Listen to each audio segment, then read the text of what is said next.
Well, hello everyone. I hope you are well. It is officially summer here in Scotland. My arms are out. We never see. People didn't think I had arms. They just thought they were jumpers with little hands on the end of them. It's warm enough to wear non-sleeves, and I thought it'd be a really fun time to reflect at this significant point in my journey in academia and just sharing academic joy. Because I think this is genuinely the first time in the 4 years I've been doing my PhD that I'm feeling pure joy.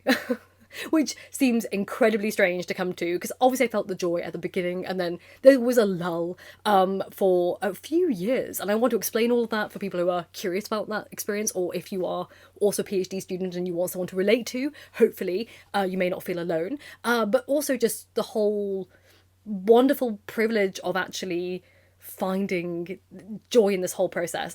It feels great. So for those unfamiliar, I am doing a part-time self-funded PhD in classics, but I specialise primarily in contemporary English literature. So I look at novels, really. I look at classical reception within novels. I focus on classical reception as in a broader sense as well, but I look at how classics is evolving in terms of people's relationships with it. And because I am a part-time PhD student, I fund my own studies, and that means I have to work to earn money to fund it, and it's this lovely, wonderful cycle that I wouldn't wish on anybody. No, honestly, don't go self-funded. If you want to do a PhD experience and have a wonderful, stress-free experience, and I say that stress-free, it's not going to be, but much less stressful, don't go for self-funded. But I don't regret how I've approached this at all. I feel I've learned a lot in this stage of life, and at the moment, I've just completed second year. So I will be going into my third and final year, but that year is divided into two. There will be 2 years, and then I also have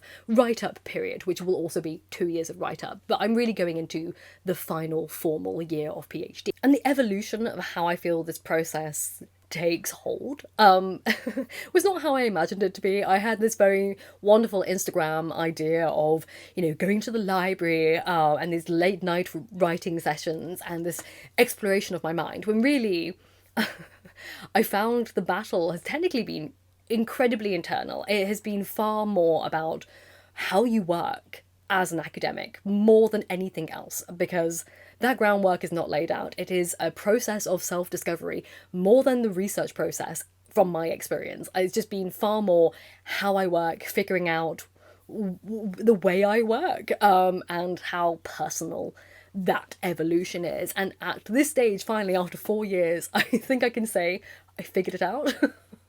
It took me 4 years to figure it out. And what's hilarious is that obviously goes with a lot of stressful ups and downs. It goes in the whole, your thesis has changed entirely. The thesis that I originally pitched was very different from the one that I have on my student profile. And then now it is nothing like that at all, which is really strange. And it should be more stressful that the fact, really, at this stage, going into my final year, that my PhD thesis is effectively changing completely. That should be more stressful than I think I'm finding it, which seems bizarre, but I've had these 4 years of making so many mistakes and learning how I process information, how I store information, what is out there. And obviously you're running against the clock, because as someone who's working in certain fields of academia, other people are publishing, which then sort of not only influences you but also covers certain grounds. And I realized from where I started to where I am now that I have the same passions that I had at the beginning, but the way that that passion has taken a new form was unexpected for me, and also relies on a climate that is continuously changing, not just the climate that I pitched my idea to and started working the first few years in. Like, new evolutions and new discussions have emerged, which has not changed my mind in any way, but actually changed the outcome of what I was originally going to look into. And that is far more exciting for me in many shapes and forms. So really, it's all about just this wonderful process of finding academic joy again and not even having a breakthrough. I think a lot of people talk about these academic breakthroughs and having those moments, when really it has just been a process of going, this didn't work, maybe try this. This didn't really fit with me, maybe try this. I can talk about this if no one else has talked about it, but really, what's the point? It has been incredibly personal more than anything, which was a letdown in many ways, but also I can see the benefit long term for it. But before we go into the rest of today's video, I'd like to take a moment to thank today's sponsor, which is Hungry Minds. You have heard me already talk about the book, but if you have not, let me tell you about the book, which is the ultimate guide to rebuilding civilization. So in a hypothetical, apocalyptic world without the internet, most of us would lose access to both modern and ancient knowledge. But the book preserves it all, offering rare insights into how the world actually works, from telephones to meteorology, medicine, agriculture, and even how to build a typewriter, because that is what I looked up first when I got the book. I don't know how it works. And as someone who isn't particularly mechanically minded, or scientifically minded, really, what I've loved the most about this book, as you can see, are the beautiful illustrations, and I have always struggled to visualize things. I'm not very good with mental images in my head, but we have these beautiful medieval style cross-section illustrations and step-by-step explanations of like how a mocha pot works and brewing equipment and how it all functions. And it's designed in a multi-layered interactive experience, so it's almost like a physical rabbit hole, like the tabs that we often have. It moves from practical survival tips to cultural systems, all the way to hidden connections that are actually within the book itself. Because yes, there is a secret puzzle woven throughout for readers to uncover as they go through the pages. And after becoming one of the top 2 Kickstarter campaigns in history, raising over $2.3 million, it's now a global bestseller, and it is crafted entirely by hand with over 5,000 hours of work. It features 400 pages, 180 topics, and 23 chapters exploring the inventions that shaped human history. So it's perfect for, you know, both technical minded people, humanities readers, and makes a beautiful gift. So if you are interested in having something like this, then check out my link in the description box and get 10% off with my code LibraryLady10. Thank you ever so much, as always, for Hungry Minds for sponsoring today's video, and now let's get back into it. I think I had this emotional, romanticised idea of this process of becoming far more academic and intelligent than I've ever dreamed of being. Really, the process of doing the PhD for me has been a lot of unlearning more than learning, which sounds bizarre. Like, I have learned a lot of things, but not in the same way that I did in my undergraduate or my master's degree. And humanities is a funny one. You know, the questions still arise now and then, particularly online, of people going, like, what's the point? What is the point in a PhD in humanities, particularly in these days where classics departments are getting closed down left, right and centre. And it's not just classics, it's also the humanities. Humanities, I mean, the news today, that, as I'm filming, broke out that Exeter University is cutting 150 members of staff, and 85% of that is the humanities and social sciences. So there is no future technically in terms of like job prospects or space in academic circles, but I also think there's a future for just independent researchers working outside of certain systems and finding new ways to approach academia outside of institutions, and also people making a living out of that or sharing their research out of that.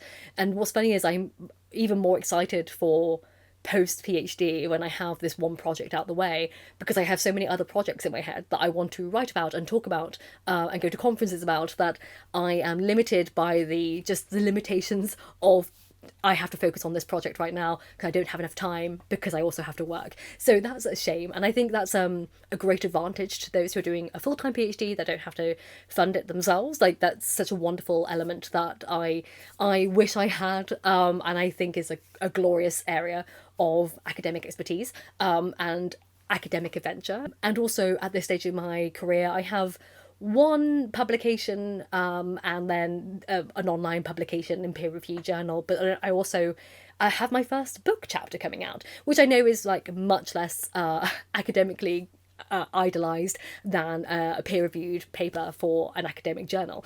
But it's very exciting for me to, you know, to have this moment where either at the end of this year or the beginning of next year, I'll have a book, and that book will have a whole chapter written by me, and it's published alongside other classics academics. I don't think people talk about the positivity of peer review. I suppose I've got very lucky. I love being a peer reviewer. I find it really exciting to encourage people to think about their ideas and also look critically at writing without being cruel in any shape or form. And I've also been lucky to have been, maybe I put that karma into the world, been given like really wonderful peer reviewers who just give me so much great feedback that pushed me to be a better academic writer and gave me the confidence that I don't think I would have had I just not tried to work outside my box and work with other people. And I feel stronger as an academic writer because of that experience. And I just can't overemphasize how glorious it felt to be seen by another academic and be treated with respect and kindness and enthusiasm and have that positive experience as a student myself. So if anyone is ever a PhD student who's thinking of like applying or pitching, do not feel scared of other, academics out there to read your papers or your writing, but also don't allow any negative experiences to paint a broad brush on how it occurs, because there are more good than bad from my experience. I have yet to come across any bad ones, and even then I have wonderful people. My supervisors are amazing and they're so inspiring in their confidence and approach to things that I've just been feeling so much joy in. Like, if, when people ask me, what's the point of doing that? There are no jobs. Why does it matter? Isn't humanities useless? I was like, maybe to you, but for me, and this whole experience has been incredibly rewarding and pushing me to really see myself and see how I work. It's a way that I've never considered myself working before. It has certainly never been a way that my brain has been pushed into this realm. And again, I thought the knowledge would be the hardest part. I mean, that has been challenging at times, but it's actually been overcoming your own hurdles and your own walls. Like the biggest, person in my way has always been myself. And this has really pushed a lot of boundaries for me, and a lot of things I've avoided for decades of my life and or not realized. And this whole process is the only reason I now know that I have dyslexia, ADHD and autism. Like, that's how far it took me into actually being with myself and understanding how I work and putting myself under the microscope, which sounds like a really strange outcome. Certain people say those diagnoses have been overprescribed, and these have been life-changing for me because they're the things that I wasn't aware of, I never understood why certain things happened in the world around me or how I was perceived in the world around me or why I was this way in certain areas. And then to realise in this like very intimate space of academia where my brain is being pushed to a limit or an area that I'm not familiar with, and having to really confront these own questions. Actually, why am I doing that? I suppose what's really interesting, coming back to it all, is realising that I identified with academia a lot when I was younger, like trying to get good grades, get into good schools. But when I was younger, my self-worth and all of my life was placed in this role of academia. There was a lot of pressure, and then what universities I went to and what I actually studied, to meet other people's expectations that never ended up getting met because it was never still good enough. No matter how far I went academically, no matter how many A stars I got, no matter how many firsts I got, it was never good enough. And having your identity tied up with this idea of measuring your self-worth to academia, and then going into a PhD and then suddenly realising that academia is helping me in other ways. It's helping me understand myself. And it's not about this grading system anymore. It's not about meeting someone else's expectations. It's about understanding how your brain functions and what you're interested in and how you work, how you absorb information and manage loads of information and communicate that information. And that has been very liberating. It's gone through like it took a lot of breakdowns to get through that. Like, it took a lot of breakdowns and like needing assessments and going to doctors for a long time, and stressing out and getting quite ill. But now in this stage, I feel incredibly excited, and seeing reason to what's the point that goes beyond these categories of jobs and money and purpose. Like, it's actually been such a wonderful endeavour for myself, for a lot of things that I have had in my head and have struggled with for a long time, and being part of something that means a lot to me, even if it doesn't mean a lot to a lot of people. Like, who cares about the classics departments, right? Like, who cares about being part of academia or even the literature department?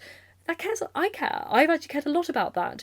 And it's sort of been my place of fitting in, finally. And it's strange when I think about, the history of how people have come into knowledge and how pursuits of knowledge have altered, or perceptions of pursuits of knowledge have altered. We had this one ancient ideals of the pursuit of knowledge and storing knowledge, obviously the great ancient libraries, but then we've also had medieval monk copying manuscripts, the Victorian antiquarian, and then you had the development of the contemporary librarian, and how there has been like a demonization of that, particularly a demonization of like institutionalized learning. And I can see where people may have picked up these theories of how institutionalized learning formulate or how they operate. I have not experienced them in the slightest. What's been incredibly interesting is how people perceive formal academia versus how it functions. I've never been in a space that I've been challenged on like how I perceive the world so much. Even if I say something and go, well, actually, where does that come from? Where does that come from? Where does that come from? And almost like Socratic dialogue continuously as a way of learning and as a way of establishing oneself and one's positions. And that's been incredibly liberating for me. I think it's definitely balanced my brain out. A really weird thing I would say about academia is that it's strangely made me a more peaceful person in many ways. I suppose because I'm with people who, or I'm not even with them. Obviously, I'm alone. I'm alone in my room. But when I get the opportunity to spend my time with people, I'm not sure if it's the nature of the people around me, but I do definitely credit academia for making me feel more peaceful with a lot of thoughts, which sounds very strange because it's not exactly like an unstressful environment, but coming to peace with the slowness of understanding, which again sounds really strange. Allow me to elaborate. I'm an opinionated person, and I drew like quite harsh or strong conclusions all the time about anything that I was like reading. I was like, I think this is like this theory, and I think this is like this position, and I think they're referencing this thing. I would come up with quite strong statements about illusions, intertextuality, theories, and then obviously then being challenged because you have to be. Well, why have you used this term? What part of the term are you employing? What is your definition of this term that you are using? Where have you formulated that position? Have you looked at theories or arguments surrounding this theory where how you've employed the term, and do you agree after reading secondary research about other people's interpretation of this term to how you now align, how you use this word? How have I actually formulated my conclusions? Where have they come from? Like, I may have been able to say, I think this is referencing this, but really, where's that come from? This, not second guessing, but actually taking the time to process how my thoughts have unraveled, and actually, are my thoughts valid? And taking the time to then go, let me look at criticism about this, let me look at, criticism about that, and then reading that to then think about the way I approach things has ended up with my whole thesis completely changing. Like, it's not even on the same topic, it's not on the same text, like nothing. And whilst that may seem a disheartening way, and it is in some ways in terms of, oh, I thought I had it all figured out, and actually I don't. But that was the problem. I think you go in thinking you have it all figured out in some way, or rather you're so excited to talk about a subject and you want to talk about it this way, and then you haven't got it figured out, and then you realise that things aren't the way they are, or the evidence isn't there, or actually you find faults in your own logic. That's weirdly the joy in academia that I found academic joy in, because it has made me more mindful, and I think that skill is being lost. I'm not sure if I'm becoming hyper aware of it because I am being challenged in my own ways of doing that, or if that's the nature of the internet and people are becoming that more way inclined, and we're all guilty of it. Seeing things in a more analytical and critical way, dissecting one's thought process. I'm grateful that I'm learning those skills at this higher level. Am I a perfect attunement to the way of thinking? Of course not. But it has made me really appreciate the idea, particularly in this fast world where people are expected to create content or produce this or make this amount of money and have these certain life goals met by certain ages, whether that's marriage or babies, these kind of like incredibly concrete boxes that people put themselves into.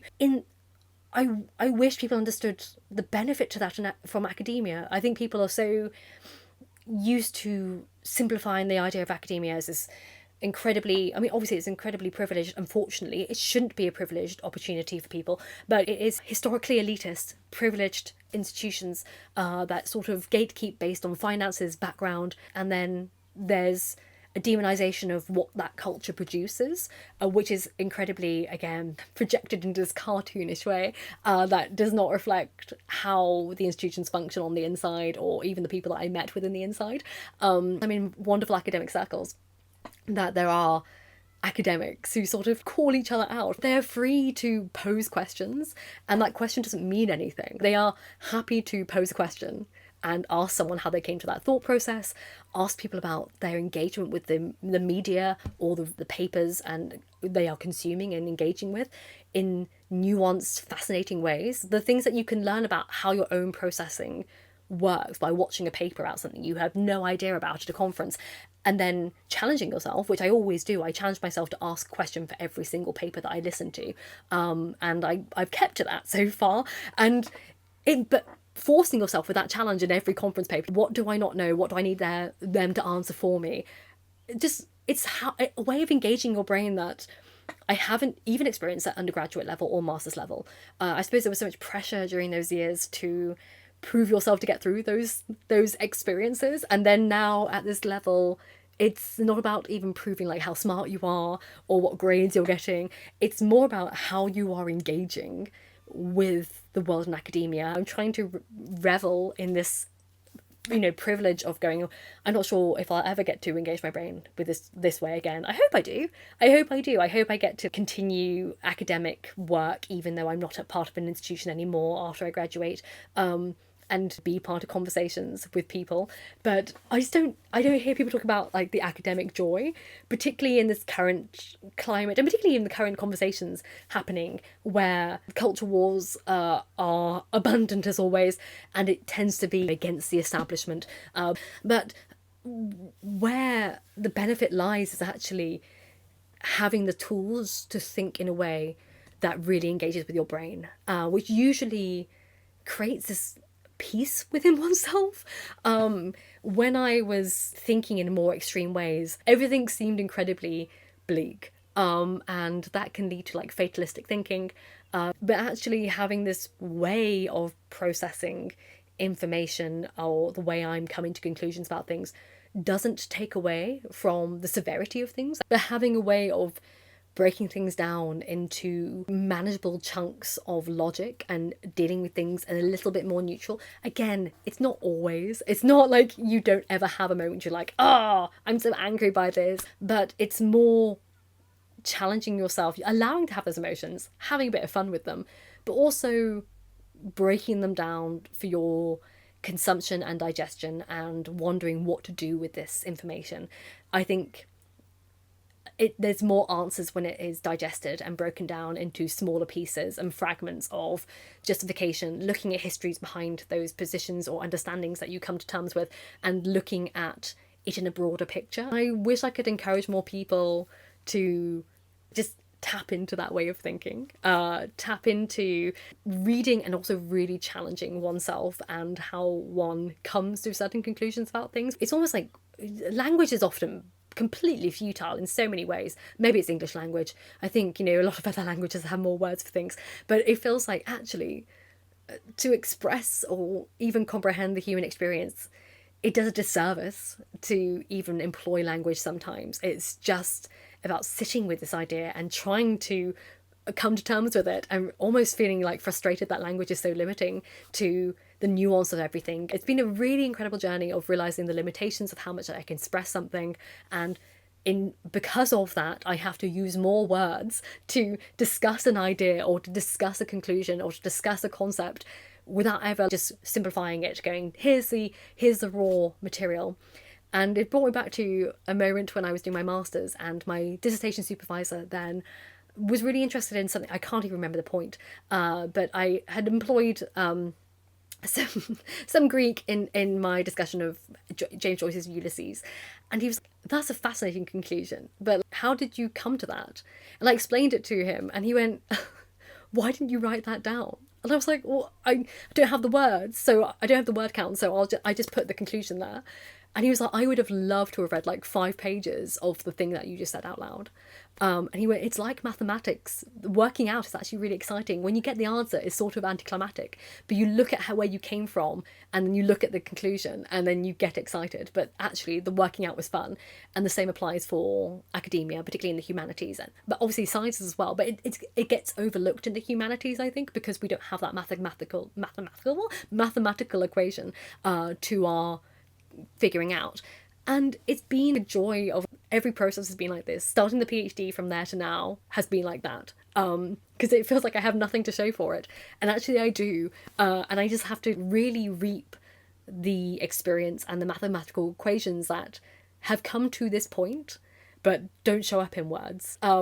Don't show up in points scored in my head or whatever kind of system of metric that at which I evaluate the meaning of my life. Seeing the beauty of expanding something rather than trying to condense things down into more quick to consume, easy media, rather than this idea of drawing these harsh conclusions. And not even if you have the conclusion, I think we just lost the value of expanding things in the world of quick media, instant gratification, short form content. We've lost the desire to expand our own words, vocabulary, mindset. It's much easier to call that person a neo-Nazi. It's much easier to call that person a snotty woman with a horrible accent.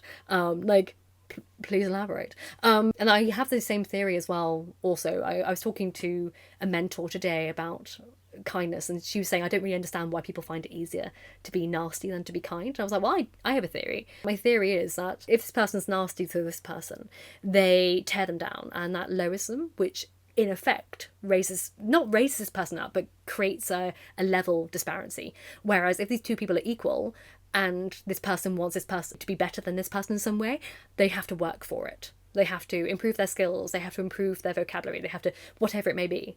And that takes work, that takes effort. But this doesn't. So attacking this person and lowering them creates the barrier of that you have raised yourself up without having to exert any effort. And I feel the PhD has been a really wonderful way of showing that, purely in my thinking process, purely in how I dissect things and look at things. And that's been a joy. And I wish I could talk more about that to people. But yeah, finally, after 5 years of doing a PhD, I'm finally excited to actually start it, which sounds really dumb, but it took all those years of mistakes and unraveling thoughts and unraveling what's wrong with me in terms of then, oh, I'm very, very, very neurodivergent, and learning new processes of how I function and talk to people, or even express how I work and how I think as a neurodivergent person, and understanding what's out there to help me, what other people can teach me about ways of bettering myself in terms of how I can perform better, how I can communicate better. So I'm excited. Like this summer, I'm obviously working still through my thesis. I'm working on a new chapter with a whole new angle, and I just pitched to my supervisor things that I'm interested in, and she may just turn around and go like, absolutely not, don't you dare, terrible idea, awful, and then I'll think of something else, and that's just kind of the process. But she may say it's great, I don't know. That's sort of, I'm enjoying the process of actually just seeing what I can do, seeing what people are interested in, seeing what I'm interested in, seeing how I can talk about that in an academic context. So yes, that's my weird rambly talk on the joy of academia. I hope that helps. But thank you so much, as always, for watching today's video, and thank you to my Patreons, as always, for your wonderful support. Also, thank you to the book Hungry Minds for sponsoring today's video. Please check out the link for this in the description box down below and use my code and URL. And as always, I hope you are happy and healthy, and remember, books save lives, so keep reading. Do you know what's weird is when you're really pale, but the tights of apparently like neutral colour are 3 shades darker than the rest of you. It looks like I've got a bad tan. and it's actually just my tights, and that's as pale as they get, which is just really embarrassing. I bet people, when they look at me down the street, they think, "God, she's tanned her legs and nothing else." No, I'm not tanned at all. This is the tan compared to this. And that's it. There we go. That's how tanned I get. Look at me showing off how tanned I am. Woo! Ridiculous.